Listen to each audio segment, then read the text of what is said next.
Hello दोस्तों, good evening, नमस्कार। आप लोगों का रेश of the success group channel में स्वागत है। मिथिलेश कुमार आज आप लोगों का जीएस जीके सब्जेक्ट में स्वागत करता है। आज मैं आप लोगों के लिए लूसेंट का जो है तीसरा सीरीज लेकर हाजिर हूँ। लूसेंट बुक का हमने जो है 2 सीरीज को करवा दिया है और ये मेरा जो है लूसेंट के निचोड़ का तीसरा सीरीज है।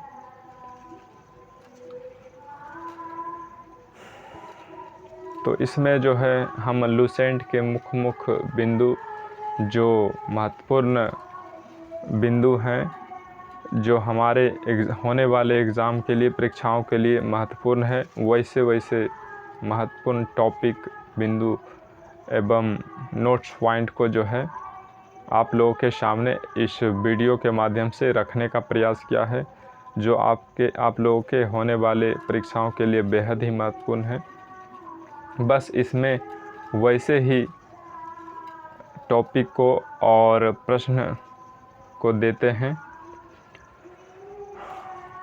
और वैसे ही नोट पॉइंट और महत्वपूर्ण बिंदु को देते हैं, जो आपके एग्ज़ाम के लिए वेरी इम्पोर्टेंट, महत्वपूर्ण होता है, जो आपके आगामी होने वाले एग्ज़ामों के लिए, परीक्षाओं के लिए बहुत ही महत्वपूर्ण है। केवल उसी को हम इस वीडियो में रखने का प्रयास किया है। तो चलिए हम आज लूसेंट के निचोड़ का जो है अगला वीडियो देखते हैं। तो आज हम जो है इस वीडियो में हिस्ट्री, इतिहास के वीडियो में आंग्ल मराठा युद्ध के अंतर्गत होने वाली प्रमुख संधियां के बारे में जो है इसमें प्रश्न एवं उत्तर लेके आए हैं।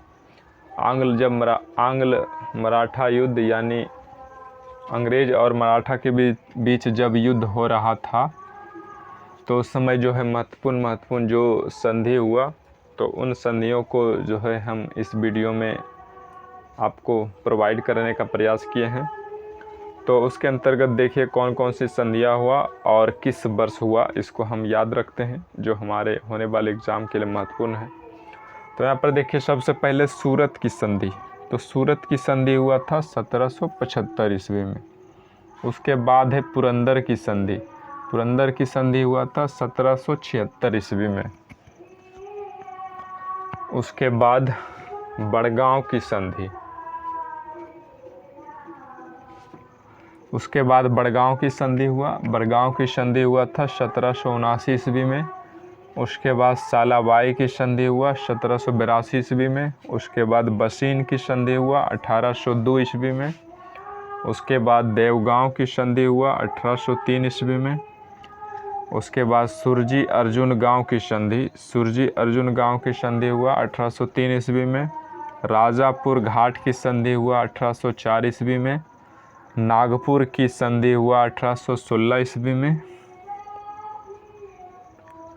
ग्वालियर की संधि हुआ 1817 ईस्वी में। पूना की संधि हुआ 1817 ईस्वी में। यानी ग्वालियर की संधि और पूना का संधि जो है दोनों एक ही वर्ष हुआ था, 1817 ईस्वी में। उसके बाद सबसे अंत में मंदसौर की संधि 1818 ईस्वी में हुआ। तो इस तरह से हमने आंग्ल मराठा युद्ध के दौरान होने वाली महत्वपूर्ण संधियां एवं उनके वर्ष के बारे में पढ़ें। अब जो है अगला मेरा टॉपिक है मुग़लों से स्वतंत्र होने वाले राज्य एवं संस्थापक। हम ये जो है लूसेंट का सारांश का जो वीडियो लाए हैं, इसमें हम वही उसी टॉपिक, वैसे ही टॉपिक को जो है रखने का प्रयास किया है, जो हमको याद करना बहुत ज़रूरी है, जो हमारे एग्ज़ाम में इससे प्रश्न बनते हैं। वैसे ही हमने उसी तरह के टॉपिक को हम इस वीडियो में रखने का प्रयास किए हैं। तो यहाँ पर देखिए दूसरा मेरा टॉपिक है मुग़लों से स्वतंत्र होने वाला राज्य एवं संस्थापक। जब मुग़लों से स्वतंत्र किया गया, मुग़ल यानी मुसलमान का यहाँ पर मुग़ल का शासन था, तो उससे जब स्वतंत्र किया गया, तो यहाँ पर जो है उसका राज्य का संस्थापना यानी स्थापना किसने किया। तो वैसे राज्य एवं प्रदेश के बारे में पढ़ते हैं और उसका जो है संस्थापक के बारे में पढ़ते हैं। तो सबसे पहले अवध के संस्थापक कौन था? सआदत खां। अवध का स्थापना किया था सआदत खां। उसके बाद हैदराबाद का संस्थापक चिनकिलीज खां था। ये जो हैदराबाद वाला क्वेश्चन वेरी इंपॉर्टेंट है। ये प्रश्न जो है एग्ज़ाम में पूछे जाते हैं, बहुत बार पूछे जा भी चुके हैं कि हैदराबाद के संस्थापक चिनकिलीज खां। उसके बाद अगला देखिए यहाँ पर रुहेलखंड के संस्थापक वीर दाऊद एवं अली मोहम्मद थे। उसके बाद अगला है बंगाल के शासक। बंगाल की स्थापना किसने किया? बंगाल का स्थापना मुर्शीद कुली खां ने किया था। बंगाल का जो है स्थापना मुर्शीद कुली खां ने किया था। वही जो है वहाँ पर जो है सबसे पहला नवाब बना था। बंगाल का सबसे प्रथम पहला नवाब मुर्शीद कुली खां बना था।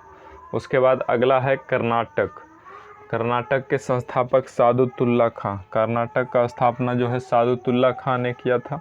उसके बाद भरतपुर का स्थापना चूड़ामन एवं बदन सिंह ने किया था। भरतपुर का स्थापना किसने किया? चूड़ामन एवं बदन सिंह। तो इससे संबंधित एक महत्वपूर्ण नोट पॉइंट है जो इसके बारे में भी हम देखना चाहेंगे और आप लोग को बताना चाहेंगे। मुग़ल सम्राट मोहम्मद शाह ने सआदत खां को बुरहान उल मुल्क की उपाधि दी। तो यहाँ पर मुग़ल सम्राट जो मोहम्मद शाह था उसने जो है सआदत खां को जो है एक उपाधि दिया था, उसका नाम था बुरहान उल मुल्क। बुरहान उल मुल्क की उपाधि दिया था सआदत खां को। और सआदत खां जो है अवध का स्थापना किए थे, उन्हीं को जो है मोहम्मद शाह ने बुरहान उल मुल्क की उपाधि दी।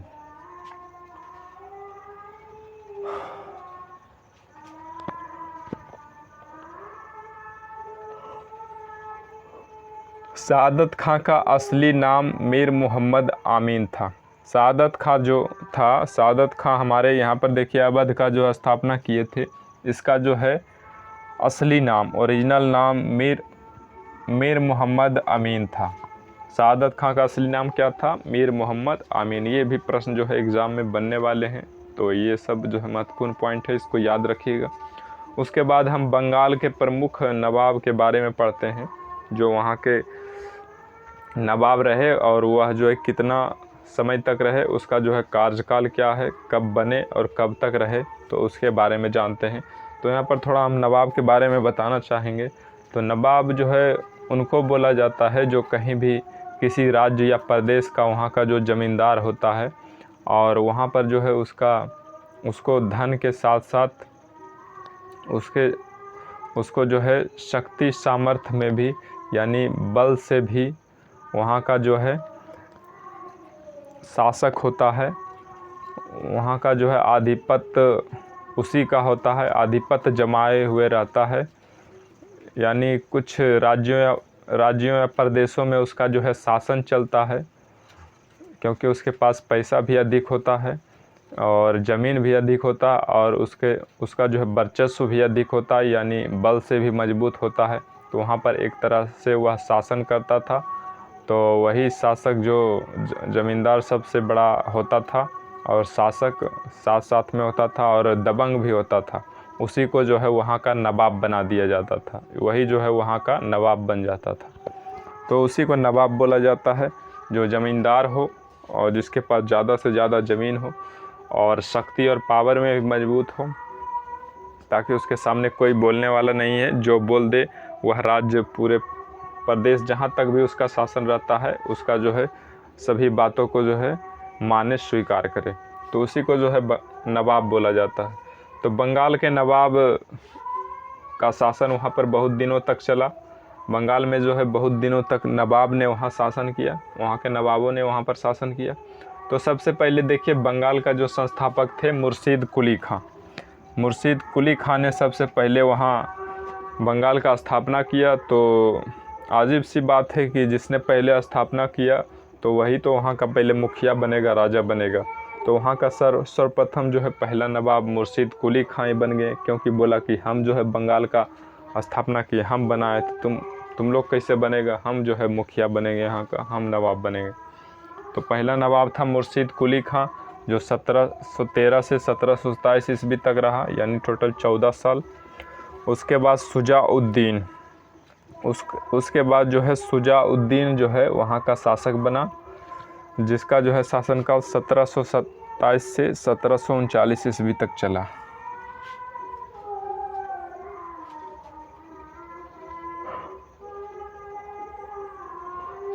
उसके बाद जो है अगला वहाँ के नवाब सरफराज खां बने। अगला जो है सरफराज खां बने, या जो है 1739 से 1740 ईस्वी तक रहा। अगला जो है बंगाल के नवाब अली बर्दी खां बना। अली बर्दी खां का शासन 1740 से 1756 ईस्वी तक रहा। उसके बाद अगला सिराजुद्दौला जो वहाँ का नवाब बना, पचमा नवाब बना, जिसका जो है शासनकाल 1756 से 1757 ईस्वी तक रहा। सिराजुद्दौला जो है काफ़ी अंग्रेज़ों के साथ संघर्ष किए थे।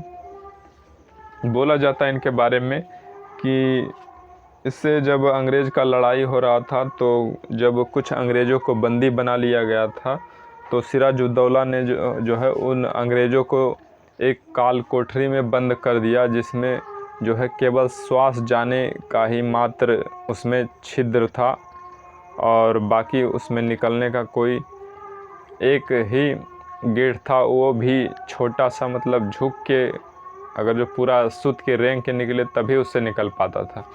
तो उस तरह के काल कोठरी में जो है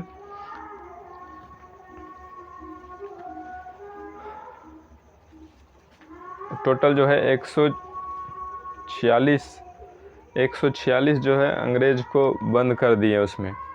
146 अंग्रेज़ को बंद कर दिए उसमें। और जब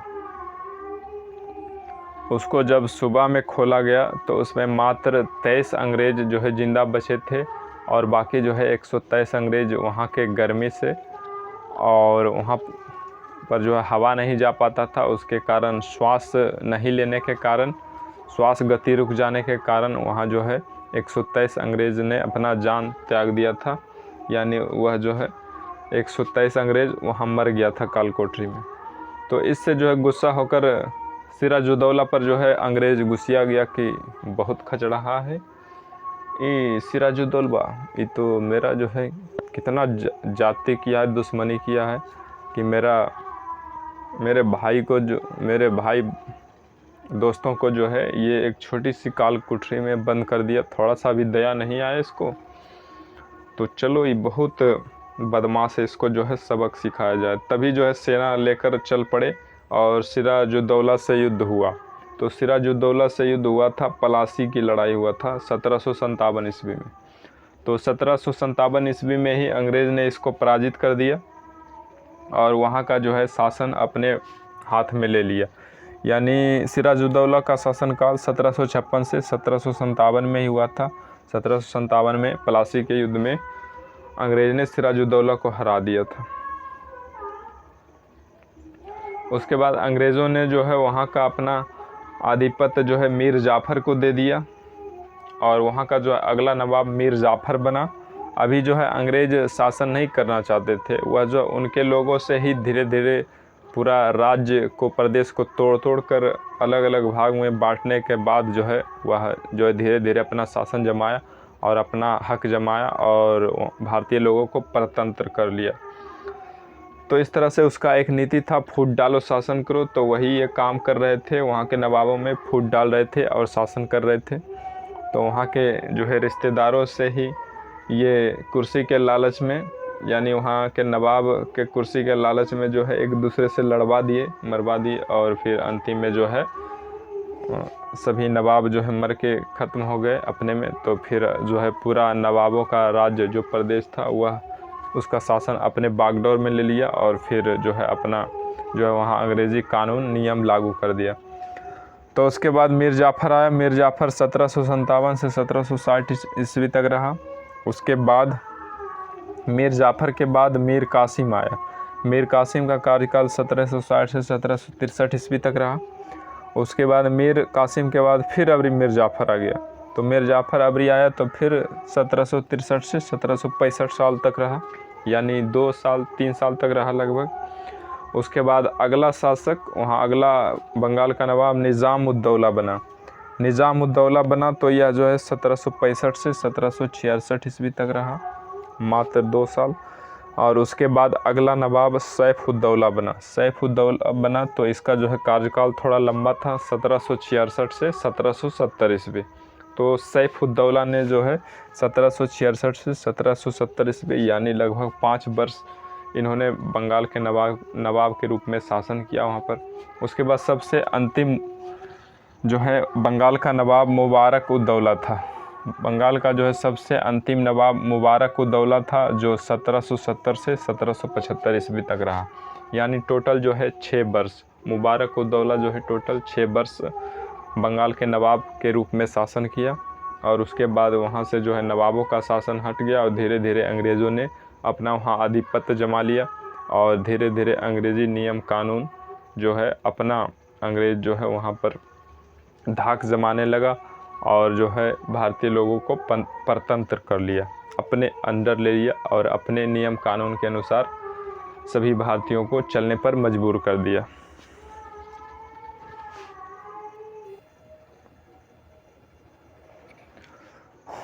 तो चलिए आइए फिर हम अगला टॉपिक लेकर आए हैं, उत्तरकालीन मुग़ल सम्राट। उत्तरकालीन यानी मुग़ल का कार्यकाल जब ख़त्म हुआ, औरंगज़ेब की जो है मृत्यु 1707 ईस्वी में हो गई थी, तो उसके बाद जो है कौन कौन से मुग़ल सम्राट आए और उनका जो है कार्यकाल कितना से कितना दिन तक रहा, उसके बारे में हम आइए जानते हैं। तो औरंगज़ेब की जब मृत्यु 1707 ईस्वी में हो गई थी, तो उसके बाद उसका जो है शासन बागडोर बहादुर शाह ने संभाला था। बहादुर शाह का कार्यकाल 1707 से 1712 ईस्वी यानी टोटल 6 वर्ष तक जो है बहादुर शाह ने मुग़ल सम्राट का जो है गद्दी संभाला। मुग़ल सम्राट के बाद जो है गद्दी संभाला। उसके बाद अगला शासक जहांदार शाह बना। जहांदार शाह बना 1712 से 1713 ईस्वी में। तो जहांदार शाह का जो है बड़ा ही बकलोल आदमी था, मूर्ख आदमी था। उसको जो है थोड़ा सा भी दिमाग नहीं था, बुद्धि से बड़ा कमज़ोर था। उसको कोई भी बुड़बक बना के ठग के कुछ भी ले चल जाता था। इसी के राज्य में सुनते हैं कि एक बार बोला गया था कि ठंडा में जब गीदड़ भौंक रहा था, तो इसका जो मंत्री था बोला कि गीदड़ को जो ठंडा लग रहा है इसलिए भौंक रहा है, तो उसके लिए कंबल चाहिए। तो ये जो है उनके लिए बहुत से कंबल भिजवा दिए। और फिर दूसरा दिन जब गीदड़ भौंकने लगा, तो ये जो है मंत्री को बोले कि हम कंबल बांट दिए, फिर भी गीदड़ जो है भौंक रहा है। तो बोला कि नहीं समझते राजा जी, आप जब कंबल बांटे तो सब गीदड़ खुश हो गया है और आपको जो है अब आशीर्वाद दे रहा है। आपको जो है आप जो किए उसके लिए आपको जो है आशीर्वाद दे रहा है कि आप जो है हमेशा खुश रहिए और राज चलाते रहिए। तो इसको बड़ा खुशी हुआ, वाह वाह वाह, ठीक है, अब जो है हम खुश हैं, वो सब खुश है तो हम भी खुश हैं। तो इस तरह से इसको जो है मंत्री और वहाँ के जो है जनता भी इनको लूट लेते थे। जहांदार शाह को बड़ा ही मूर्ख थे, इसलिए जल्दी ही इसका शासन छिन गया। 1712 से 1713 ईस्वी तक मात्र 2 साल ही रह पाया। और उसके बाद अगला जो है फर्रुखसियर का कार्यकाल जो है 1713 से 1719 ईस्वी तक चला। यानी इसका जो है कार्यकाल टोटल 7 वर्षों तक चला। और फर्रुखसियर को जो है घृणित कायर बोला जाता था। ये जो है बड़ा डरपोक थे, कोई भी युद्ध लड़ना नहीं चाहते थे। जो भी मतलब कोई दूसरे राजा या मुग़ल सेना या मुस्लिम सेना जब इस पर आक्रमण करता था, तो यह जो है उस राज्य को ही छोड़कर भाग जाते थे और कहते थे ले लो, तो हमको नहीं चाहिए, तुम ही ले लो, हम लड़ाई नहीं करेंगे, हमको लड़ाई से डर लगता है। इसलिए वह जो है बड़ा ही कायर जैसा करते थे और दे देते थे राज्य ही, उससे जो है युद्ध करना ही नहीं चाहते थे। तो इस तरह से इसको घृणित कायर का जो है उपनाम दिया गया। बड़ा ही डरपोक राजा थे।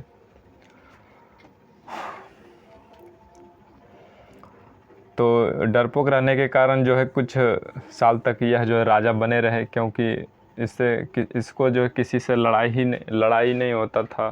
तो इसको जो है मारना और इसका जो है जान लेना जो है उचित हो समझा ही नहीं जाता था। जो मतलब होता था ज़मीन और राज्य के लिए, प्रदेश के लड़ाई होता था, सोने चांदी के लिए लड़ाई होता था, तो ये जो है उसको सौंप ही देता था, तो इसको फिर मारने का कोई तुक ही नहीं बनता था, तो इसको सब जो है माफ़ कर देते थे।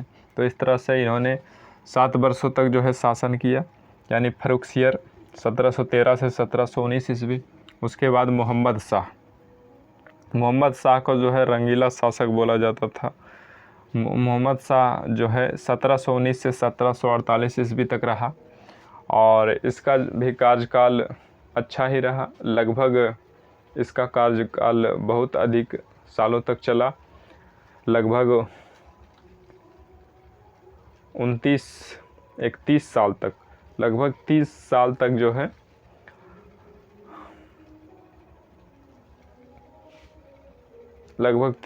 जो है मोहम्मद शाह का शासक चला। तो मोहम्मद शाह को रंगीला शासक बोला जाता था। यह जो है अय्याशी में ही अपना ज़्यादा जो है जीवन व्यतीत करते थे।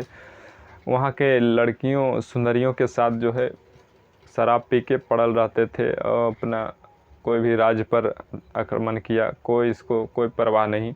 बस सामने में जो है गोरी गोरी सुंदरियाँ होनी चाहिए, लड़कियाँ होनी चाहिए और जो है सामने में शराब होना चाहिए, बस पी के सोए हुए रहता था। कौन अपना राज लूट के ले गया, कौन इसके जो है कौन से राज पर कब्जा कर लिया, कितना जो ज़मीन को हथिया लिया, कितना जगह सोना लूट लिया, इसका जो धन उन भी लूट लेता था, फिर भी इसको कुछ परवाह नहीं। इसको लगता था मेरे पास बहुत है, अभी लूट लिया कोई दिक्कत नहीं। लेकिन जो है यह जो है महिला को यानी सुंदरियों को जो है छोड़कर जाना नहीं चाहता था और शराब के आदी थे। तो यह जो है घूमने अय्याशी में ही एक तरह से मतलब अपना पूरा जो है कार्यकाल यानी शासनकाल बिताए मोहम्मद शाह। इसीलिए इनको जो है रंगीला बादशाह यानी रंगीला बादशाह के नाम से इसको जो है पुकारा गया, रंगीला बादशाह का उपनाम दिया गया। तो मोहम्मद शाह का कार्यकाल 1719 से 1748 ईस्वी तक चला, टोटल 30 सालों तक। उसके बाद अहमद शाह अब्दाली का जो है वास्तविक नाम फरीद खां था। अहमद शाह अब्दाली का जो है वास्तविक नाम फरीद खां था और इसका जो है कार्यकाल 1748 से 1754 ईस्वी तक, यानी टोटल जो है 7 वर्षों तक, यानी 1748 से शुरू हुआ और 1754 तक चला, तो यानी टोटल जो है 7 वर्षों तक इसका जो है कार्यकाल चला। उसके बाद अहमद शाह अब्दाली के बाद आलमगीर द्वितीय आया। आलमगीर द्वितीय का शासनकाल जो है 1754 से 1759 ईस्वी तक चला। आलमगीर द्वितीय का भी कार्यकाल वही 6 वर्ष 1754 से 1759 ईस्वी तक चला। उसके बाद शाह आलम द्वितीय, उसके बाद जो है आलमगीर द्वितीय के बाद शाह आलम द्वितीय आया। तो शाह आलम द्वितीय का कार्यकाल 1759 से 1806 ईस्वी। तो इसका तो बड़ा ही लंबा कार्यकाल चला। लगता है इस राजा में क्या खूबी था पता नहीं, किस चीज़ से जो दिमाग से शातिर थे और जो है सेना में बल से शक्तिशाली थे, बरियार थे और जो है हो सकता है कूटनीतिज्ञ हो गए, यानी कूटनीति जानते होंगे और अपने राज्य पर देश पर जो है आने वाली विपत्ति से अच्छे तरह से डटकर लड़ना जानते होंगे और अपने प्रदेश और राज्यों का जो है सुरक्षा करना और जनता की जो है देखभाल सेवा करना जो है इनको बड़ा ही अच्छा तरह से आता होगा, तभी तो इसका जो है इतना लंबा कार्यकाल चला। यानी टोटल इसका कार्यकाल 41 और 6 47 47 एक 48, टोटल जो है 48 साल तक इसका जो है टोटल कार्यकाल 48 सालों तक चला। शाह आलम द्वितीय का कार्यकाल 48 साल तक चला, यानी 1759 से 1806 ईस्वी। उसके बाद अगला देखिए, अगला जो है अकबर द्वितीय आया। अकबर द्वितीय का कार्यकाल जो है 1806 से 1837 ईस्वी तक चला। तो अकबर द्वितीय का भी अच्छा खासा कार्यकाल रहा।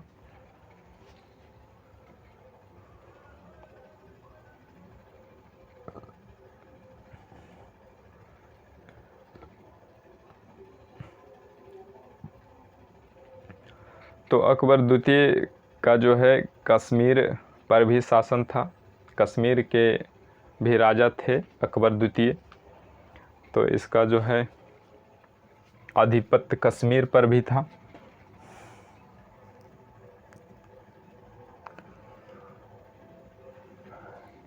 इसका कुछ उपनाम भी शायद है जो हमको अभी याद नहीं है, जब याद आएगा तो हम अगले वीडियो में लुसेंट सीरीज लुसेंट सारांश के अगले वीडियो में हम आप लोगों को बता देंगे, बताने का प्रयास करेंगे। तो यहाँ पर अकबर द्वितीय का कार्यकाल जो है 1806 से 1837 ईस्वी तक चला, यानी टोटल जो है 32 वर्षों तक इसका जो है शासनकाल चला। उसके बाद अगला देखिए, अगला जो है सबसे अंतिम मुग़ल शासक जो है बहादुर शाह जफ़र। बहादुर शाह जफ़र जो है सबसे अंतिम मुग़ल शासक आया और इसका जो है कार्यकाल 1837 से 1857 ईस्वी तक, यानी टोटल जो है 21 सालों तक। बहादुर शाह जफ़र का शासनकाल टोटल 21 सालों तक चला। या फिर इसका जो है दूसरा नाम, इसका जो है दूसरा नाम भी है, इसको दूसरा नाम बहादुर शाह द्वितीय, बहादुर शाह द्वितीय के भी नाम से जाना जाता है बहादुर शाह जफ़र को। तो बहादुर शाह जफ़र या बहादुर शाह द्वितीय का कार्यकाल 1837 से 1857 ईस्वी तक रहा और 1857 ईस्वी के बाद इसको जो है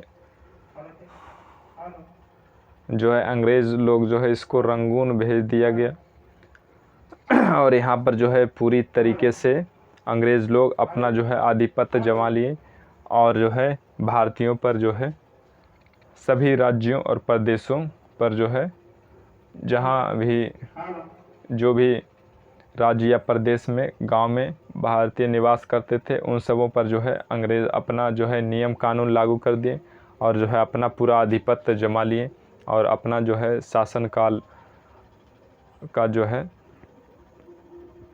स्तंभ जो है खड़ा कर दिया और जो है अपना पूरे भारत देश में जो है फूट डालो शासन करो की नीति अपनाकर पूरे राज्य एवं प्रदेश के साथ साथ पूरे देश भारतवर्ष में जो है अपना जो है आधिपत्य शासनकाल जमा लिया था अंग्रेज़ और धीरे धीरे जो है भारतीयों का शोषण करने लगा।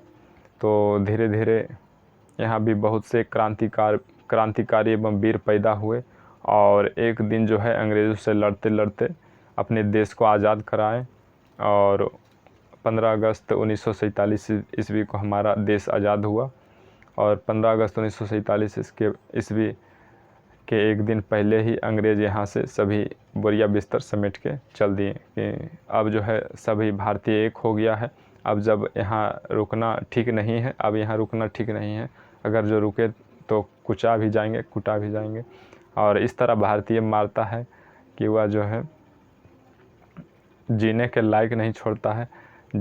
अगर जो गलती से मारते मारते बच भी गया तो वह जो है उसके मार को याद करके उसके डर से जो है वह जान गंवा देता है, जान त्याग देता है कि किस तरह जो है भारतीय बेरहमी से मारता है। तो इस तरह से डर के अंग्रेज़ भाग गए और हम लोग जो है आज़ाद भारत में श्वास लिए और हमने जो है अपने अधिकार को पाया। तो इस तरह से हम आज के वीडियो को बस इतना तक ही रखते हैं।